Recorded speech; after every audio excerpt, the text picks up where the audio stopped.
వీక్షకులందరికీ నమస్కారం.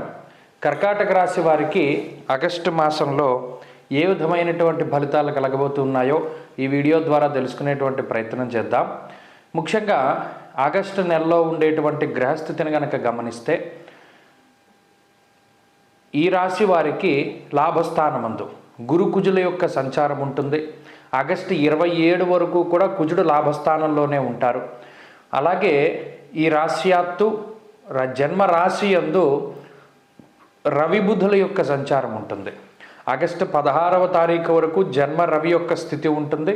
ఆ తదుపరి 2వ స్థానానికి రవి యొక్క మార్పు ఉంటుంది. ఇక తృతీయ స్థానంలో శుక్రుడు కేతువు ఈ రాశికి ఉండబోతూ ఉన్నారు. అష్టమ స్థానంలో వక్రించినటువంటి శనేశ్వరుడు, భాగ్యస్థానమందు రాహు. ఇది ఈ రాశి వారికి ఉన్నటువంటి గ్రహస్థితి. ఇందులో ప్రత్యేకించి యోగించేటువంటి గ్రహాలను కనుక మనం పరిశీలన చేస్తే లాభస్థానంలో గురుడు, అదేవిధంగా కుజగ్రహాలు, ఈ రెండూ కూడా విపరీతమైనటువంటి శుభయోగాన్ని ఇచ్చేటువంటి గ్రహాలుగా చెప్పవచ్చును.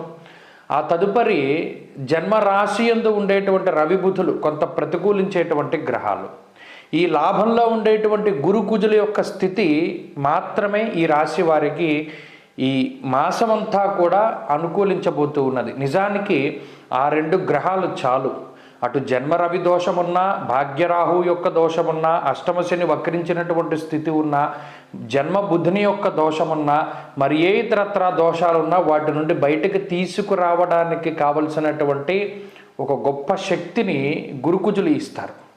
అయితే మిగతా గ్రహాల తాలూకు స్థితిగతులను కూడా మనం పరిశీలనలో చేసుకుని ఈ మాసంలో ఉండేటువంటి ఆర్థిక పరిస్థితులను కనుక చూస్తే కర్కాటక రాశి వారికి ఇది మంచి శుభ పరిణామంగా చెప్పవచ్చును. ప్రత్యేకించి యశోవృద్ధిర్బలం తేజ సర్వత్ర విజయ సుఖం అన్నారు. లాభస్థానమందు అటు కుజుడు ఉండడం, గురుడు ఉండడం కూడా ఆర్థికమైనటువంటి ప్రగతికి, ఆర్థికమైనటువంటి ఉన్నత స్థితికి, ఆర్థిక అభివృద్ధికి చాలా విశేషమైనటువంటి స్థితి గురుకుజులు ఉండడం. అయితే వచ్చేటువంటి ఆదాయము అనేటువంటిది ఏమవుతుంది అన్నది మిగతా గ్రహాలను బట్టి చూసుకోవాలి. ఒకటి జన్మ రవి దోషం, దేహార్తిచిత్త సంతాప కాలాతిక్రమ భోజనం అంటూ ఉన్నది శాస్త్రం. అలాగే బుద్ధివీర్యం నృపాం పూజ్యం. ఇట ఈ జన్మరాశి యందు ఉన్నటువంటి బుధుడు కానీ, లేకపోతే జన్మరాశి యందు ఉన్నటువంటి రవి కానీ, భాగ్యమందు రాహు కానీ ఈ వచ్చినటువంటి సంపాదనని అనవసరంగా ఖర్చు పెట్టడానికి కారణమవుతారు. ఇది ప్రధానంగా గుర్తుపెట్టుకోవాలి. ప్రత్యేకించి వ్యసనాలకి కానీ, లేదా అనవసరమైనటువంటి వస్తువులు కొనుగోలు చేయడానికి కానీ, ఇటువంటి వాటికి ధనాన్ని ఖర్చు పెట్టించడానికి ఈ గ్రహస్థితి కారణమవుతుంది.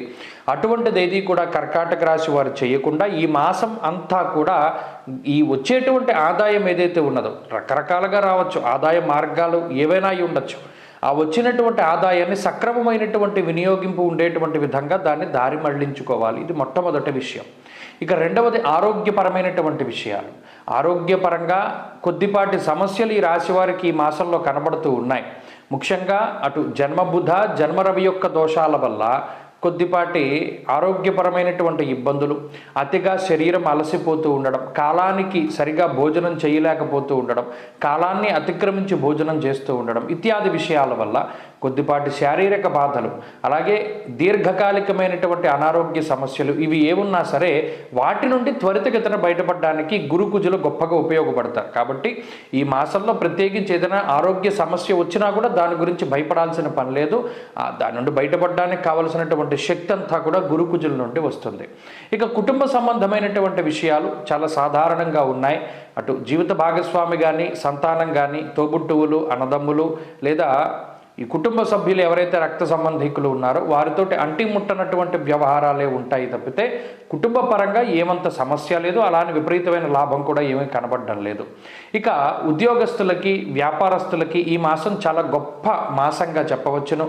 ప్రత్యేకించి ప్రభుత్వ ఉద్యోగం కోసం ప్రయత్నం చేస్తూ ఉండేటువంటి వారు, ప్రభుత్వ ఉద్యోగస్తులు, విదేశాల్లో ఉద్యోగం చేస్తూ ఉండేటువంటి వారు, వీరికి వచ్చినటువంటి ఉద్యోగ సమస్యల నుండి బయటపడడానికి ఈ గ్రహస్థితి ఈ మాసంలో ఉపయోగపడుతుంది. ప్రత్యేకించి ఎవరైతే ఈ ప్రైవేటు ఉద్యోగస్తులు ఉన్నారో, లేదా మరి ఇతరత్ర ఇక ఏదైనా సరే వారు ఉద్యోగం చేసుకునేటువంటి వారికి కూడా ఆ ఉద్యోగంలో ఎదుగుదల కోసమని ఈ గ్రహస్థితి చాలా గొప్పగా ఉపయోగపడుతుంది. అలాగే పదోన్నతి కోసం ప్రయత్నం చేస్తూ ఉండేటువంటి వారు, స్థానచలనం కోసం ప్రయత్నం చేస్తూ ఉండేటువంటి వారికి వారి వారి యొక్క పరిస్థితులు అన్నీ కూడా అనుకూలించడానికి ఈ గ్రహస్థితి చాలా గొప్పగా ఉపయోగపడుతుంది, చాలా గొప్పగా అనుకూలిస్తుంది ఈ గ్రహస్థితి. అలాగే వ్యాపార పరంగా గొప్ప లాభాలు ఆర్జించడానికి, కొన్ని కొత్త పరిణామాలు వ్యాపారంలో తీసుకురావడానికి, వ్యాపార పరంగా క్రియాశీలకమైన మార్పులు చేయడానికి కూడా ఈ గ్రహస్థితి చక్కగా సానుకూలంగానే ఉంటుంది. ఇక విద్యార్థులకి ఈ గ్రహస్థితి చాలా గొప్పగా ఉపయోగపడుతుంది. మంచి విద్యని పొందడానికి, విదేశీ విద్యని ఆర్జించడానికి, అలాగే పోటీ పరీక్షలలో విజయాన్ని సాధించడానికి మంచి అవకాశాలు వస్తాయి. అలాగే స్త్రీలకు ప్రత్యేకించి ఈ గ్రహస్థితి మానసిక ఉల్లాసానికి కారణమవుతుంది. గృహిణులలో ఎక్కువ ఆనందాన్ని ఈ మాసంలో చూడవచ్చును. కొద్దిపాటి ఇబ్బందులు ఉన్నప్పటికీ వాటిని తట్టుకుని నిలబడగలుగుతారు. అలాగే ఈ నీలాపనిందల నుండి బయటపడగలుగుతారు, ప్రత్యేకమైనటువంటి గుర్తింపు పొందగలుగుతారు. అలాగే ఉద్యోగ వ్యాపారాలు చేసేటువంటి స్త్రీలకు సైతం ఈ గ్రహస్థితి చాలా గొప్పగా ఉపయోగపడుతుంది. కాబట్టి కర్కాటక రాశి వారికి ఈ మాసం మరింత అనుకూలమైనటువంటి ఫలితాలను మీరు పొందడానికై జన్మ రవి యొక్క దోషాన్ని పోగొట్టుకోవడానికి ప్రయత్నం చేయాలి. అంటే ఆదిత్య హృదయ పారాయణ ప్రతిరోజు ఉదయం చేస్తూ ఉండడం చెప్పదగినటువంటి సూచన. దానితో పాటుగా ఆదివారం నాడు ప్రత్యేకమైనటువంటి నియమనిష్టలు, అనగా సూర్యోదయానికి మునిపే లేవడము, ఆదివారం మధ్యమాంసాలు భుజించకుండా ఉండడము, గోధుమలకి సంబంధించినటువంటి పదార్థాన్ని దానం చేస్తూ ఉండడం ఇత్యాది పనులు చేస్తూ ఉండడం ద్వారా మంచి ఫలితాలని ఆర్జించగలుగుతారు.